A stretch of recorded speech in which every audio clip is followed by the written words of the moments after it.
Oke, berikut kita akan bahas untuk soal nomor 7B, yaitu terkait perhitungan LCOE dengan degradasi. Di sini ada dua soal, jadi kita akan membahas mengenai perhitungan LCOE untuk investasi baru pada PLTU ultra superkritikal, dan yang kedua dengan PLTS dengan tracking. Jadi di sini di soal 7B ini digunakan untuk menentukan grid parity point antara batu bara dan surya selama umur proyek. Jadi apa itu grid parity point? Itu untuk poin yang menunjukkan kapan energi terbarukan ini menjadi sekompetitif energi fosil tanpa subsidi tambahan.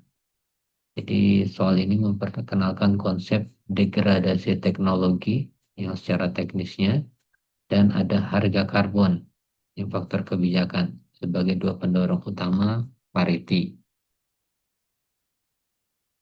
Oke, ya, jadi yang pertama kita akan menghitung untuk LCOE PLTU ultra superkritikal.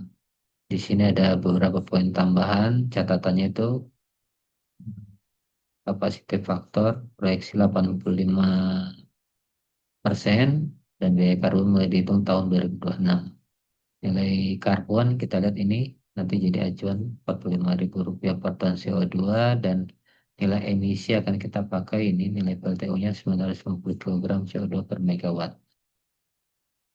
Kita lanjut, jadi pertama kita listing dulu item-item terkait untuk perhitungan LCOE pada PLTU terus superkritikal. Yang pertama dari soal kita sudah bisa input masuk biaya modal ada 22 miliar rupiah per megawatt. Kemudian untuk biaya operasional dan maintenance tetap di 550 juta rupiah per megawatt per tahun. Kemudian untuk nilai ONM variabel 45 rupiah per kWh. Untuk harga bahan bakar 850.000 per ton. Ini harga batu baranya ya.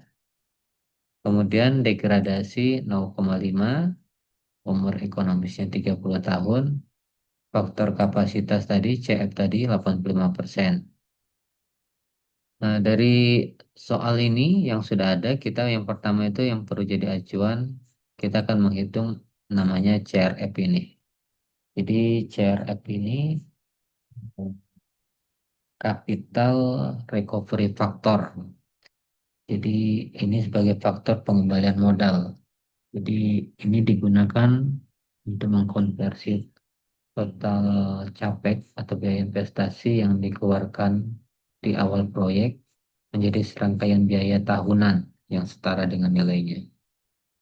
Jadi di sini ada rumusnya, ya ini ada dengan faktor diskontonya. Ini kita lihat, nanti akan dapat nilai, kita lihat faktor diskonto dikali dengan 1 ditambah umur ekonomis, sorry, 1 ditambah nilai diskontonya, kemudian dikali pangkat umur ekonomisnya dibagi 1 ditambah nilai diskonto pangkat umur ekonomis dikurangi 1. Ya akan dapat nilai sekian untuk kapasitas CRF-nya. Kemudian yang kita akan hitung kembali yaitu untuk annualized capek. Jadi ini tinggal mengalihkan saja nilai CRF tadi dengan biaya modal. Ini dapat nilai annualized capek. Jadi dalam rupiah per megawatt. Kemudian yang perlu dihitung nilai annual energi tahunannya. Ini nilai capacity factor. Nilai faktor kapasitasnya akan dikalikan dengan nilai 8760. Kemudian selanjutnya kita akan menghitung nilai capex ditambah fix O&M per megawatt. Jadi kita bisa lihat untuk ini nilainya O&M tetap ditambah dengan annual capex dibagi dengan annual energi. Jadi dapat nilai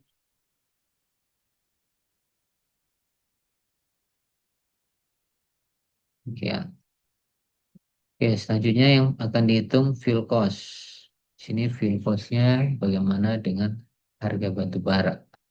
Jadi di sini kita menghitung nilai heat rate.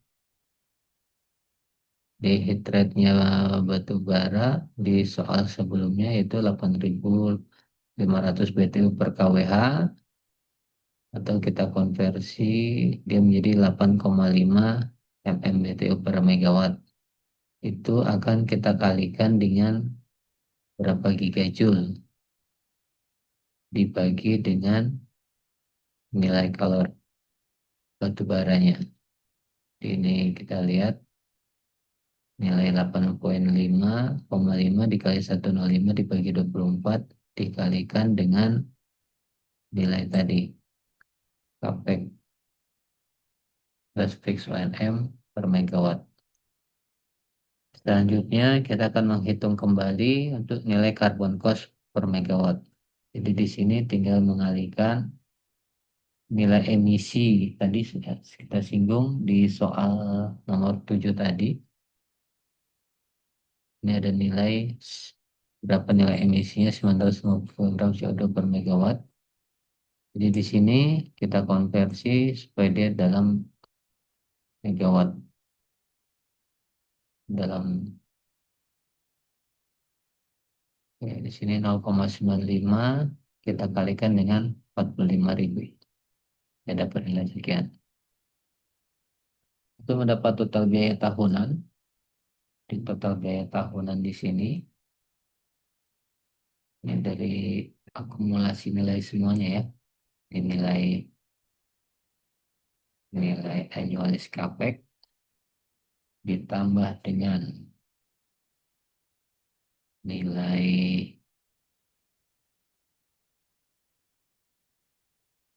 O&M variabel yang dikalikan dengan annual energi. Ini kita kalikan 1000 karena dia masih dalam kilowatt ya. Kita konversi ke megawatt. Ditambah dengan nilai fuel cost dikalikan dengan annual energinya. Sehingga didapat nilai total biaya tahunan di tahun 2025 sekian. 3 miliar, 3,7 miliar. Pembedanya dengan total yang nilai di sebelah ini untuk tahun 2026 ini untuk tahun 2025 ini kita tidak include dengan biaya emisi, kita belum masukkan. Di tahun 2026 seperti soal kita akan includekan nilai emisi atau carbon cost-nya. Jadi bedanya itu saya tahun 2026 kita ada menambahkan dengan nilai carbon cost dikalikan dengan annual energy. Dan ada nilai inflasi dalam 1 tahun. Bukan inflasi. Jadi 0,035. Jadi kita ada menghitung inflasi 3,5% per tahun.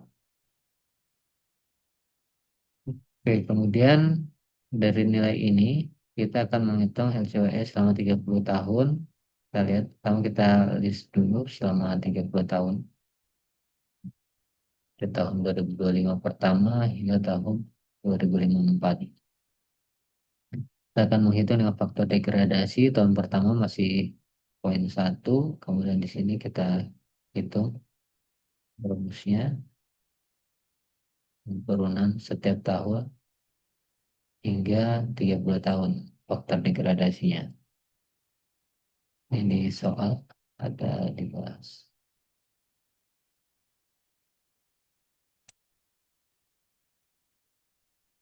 Oke, kemudian untuk capacity factor ini 0,85. Nah, dari sini kita akan faktor kalikan dengan faktor degradasinya. Ini akan semakin menurun setiap tahun.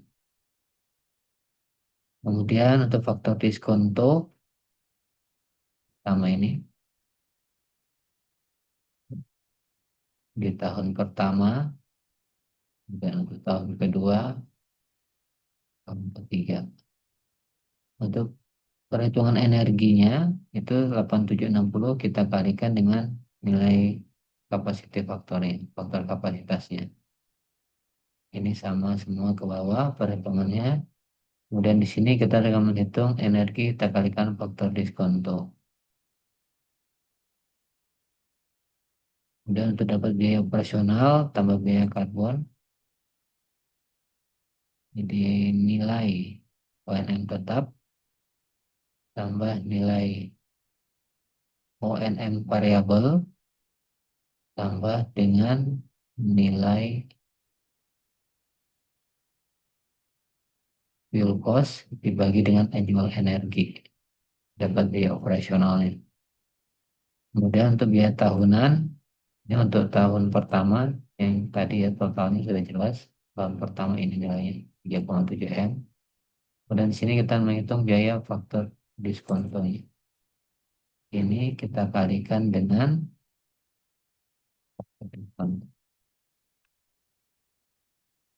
yang untuk biaya tahunan selanjutnya dari biaya operasional yaitu dengan memperhitungkan nilai inflasi 3,5%.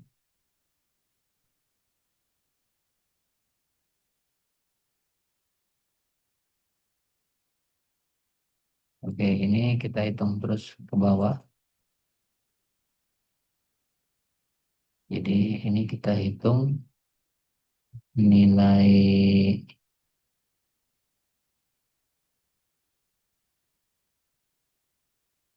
nilai biaya operasional tahun sebelumnya dikalikan dengan inflasi ditambah dengan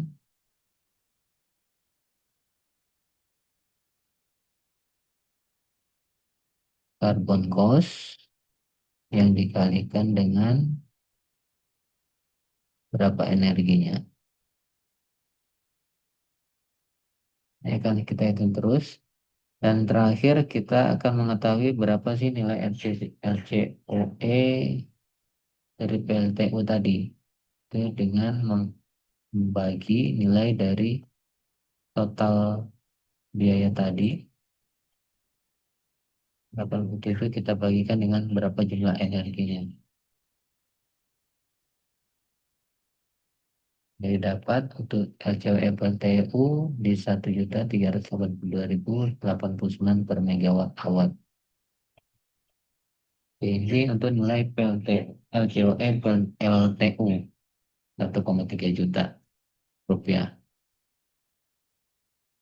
Kemudian di soal kedua, ini dengan PLTS, capacity factor di 22%, degradasi 0,5% per tahun, kita hitung LCOE rata-rata selama 25 tahun. Di sini pertama sama stepnya, jadi kita listing dulu semua item-item yang terkait dari soal. Untuk PLTS tracking tadi, biaya modal di 14.500, UNM tetap di Rp220 per megawatt, UNM variabel, 0, harga bahan bakar dia tidak pakai bahan bakar, degradasi 0,5, umur ekonomisnya 25%, faktor kapasitasnya 22%, dan untuk menghitung CRF, capital recovery faktornya, ya sudah dapat sama kayak tadi. Untuk perhitungan annual capeknya sama nilai capek biaya modal kita kalikan dengan CRF, biaya tahunannya, annual capek, dan untuk biaya annual energinya, faktor kapasitasnya kita kalikan dengan 8760 Di sini kita akan menghitung capex fix. Di sini kita akan menghitung nilai biaya capex ditambah dengan ONM tetap dikalikan 1 juta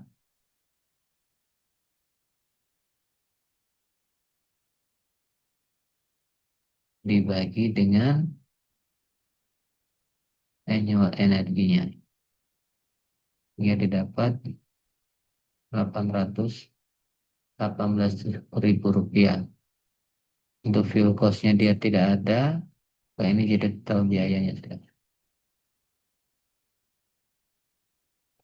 Di sini sama dengan step yang pertama tadi, kita akan menghitung faktor degradasinya. Dari tahun pertama kita buat sampai list tahun 2025, tahun ke-25 dari 2025 sampai 2049. Dan kita menghitung faktor degradasinya. Dan degradasi kita bisa lihat 0,5% per tahun. Lihat di sini soalnya kita kurangi dengan 0,005. Selanjutnya, sorry, ini saya lihat setiap tahunnya faktor degradasi penurunannya. Kemudian untuk faktor kapasitasnya, tahun pertama jelas 22%, dan tahun kedua setelah kita kali faktor degradasi masih sama, kemudian di tahun ketiga juga masih sama, nah, tahun ketiga ada perubahan, tahun keempat, ini terus ke bawah kita hitung sampai 25. Selanjutnya untuk faktor diskonto. Nah, faktor diskonto ini saya akan menghitung ini tadi tahun pertama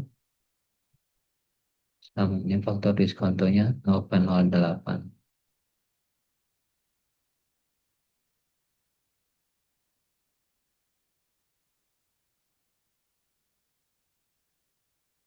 Oke, ini sama terus ke bawah perhitungannya. Untuk perhitungan energi kita hitung dia dari ini annual energinya di sini 1927. Kemudian untuk tahun selanjutnya itu sama semua ke bawah. Jadi dengan nilai CF kita kalikan dengan energi. Jadi untuk faktor diskon itu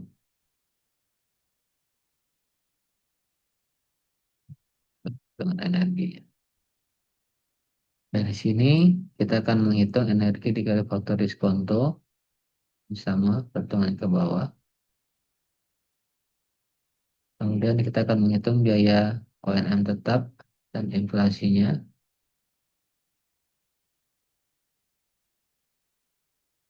Ini kita akan menghitung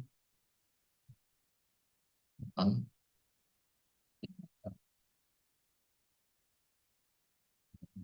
tetap di 220 juta. Kemudian di tahun kedua ini kita hitung dengan inflasi.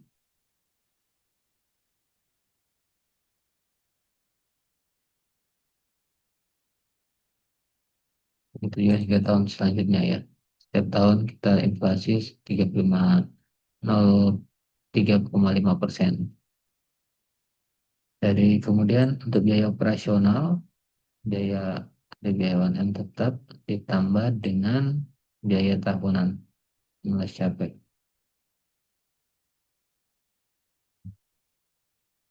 Juga selanjutnya, kemudian biaya kali faktor diskonto ini, faktor diskonto kita akan biaya operasional ya, sama inflasi ke bawah. Untuk menghitung berapa LCOE PLTS sama, jadi kita tinggal membagikan berapa nilai biaya kali faktor diskonto tadi kita bagikan dengan nilai energi faktor diskonto. Ini dapat nilai 1.094.710. Jadi di sini nilai LCOE PLTS jauh lebih murah dibanding dengan LCOE PLTU 1.300.000, PLTU di PLTS 1.094 per megawatt hour. Oke, jadi dari sini kita akan lari ke soal nomor 3. Jadi bertanya kapan grid parity-nya itu tercapai. Di sini kita lihat pada tahun berapa PLTS mencapai grid parity dengan PLTU termasuk karbon. Di PLTU sudah termasuk karbon. Kita bisa lihat,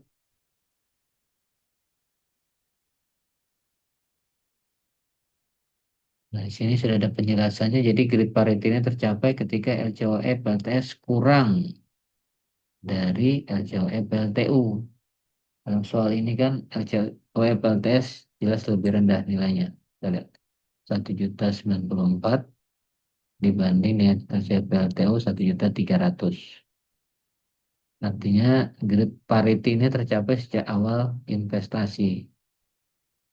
Dari awal ini sudah jauh lebih murah dengan menggunakan PLTS dibanding dengan PLTU setelah mempertimbangkan biaya karbon. Jadi hal ini berarti PLTS secara ekonomis lebih kompetitif sejak awal proyek dengan adanya perhitungan pengeluaran emisi karbon. Jadi PLTS ini secara ekonomis lebih kompetitif dengan adanya perhitungan pengeluaran emisi karbon yang tidak ada dihitung di PLTS karena dia tidak ada apa namanya, tidak ada nilai karbon, tidak ada biaya karbon cost yang keluar di sana. Oke, jadi secara secara perhitungan tadi, jadi LCOE pada PLT ultra superkritikal ini menunjukkan bahwa sangat dipengaruhi oleh harga karbon dan diskon rate. Jadi kalau kita lihat di sini, harga karbon di sini sama di sini, ini menjadi nilai yang paling berpengaruh besar, menambah biaya operasionalnya. Jadi di sini kita bisa lihat ini yang menambah kosnya di apa namanya, di operasional PLTU lebih mahal. Kalau di sini jadi tidak ada biaya, maka dia akan jauh lebih hemat, 3 jutaan, 3.800.000 saja.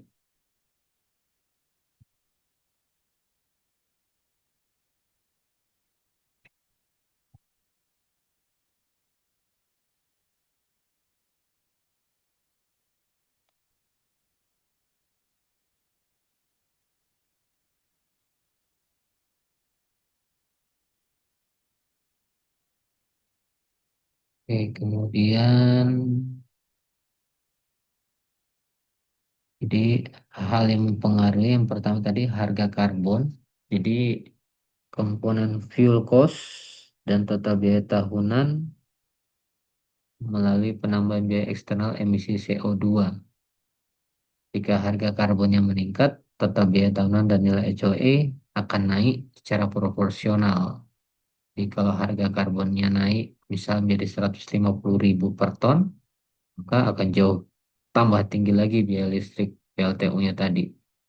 Karena ada pengalih tambahannya dengan biaya karbon tadi. Sehingga ini menyebabkan PLTU menjadi kurang kompetitif dibandingkan PLTS tadi. Karena ada kebijakan carbon pricing. Kemudian yang mempengaruhi kedua tadi, yaitu diskon rate atau tingkat diskonto berpengaruh terhadap perhitungan CRF atau Capital Recovery Factor. Jadi nilai ini tadi yang kita senang. Untuk menghitung CRF ini dipengaruhi oleh nilai diskon tadi ini.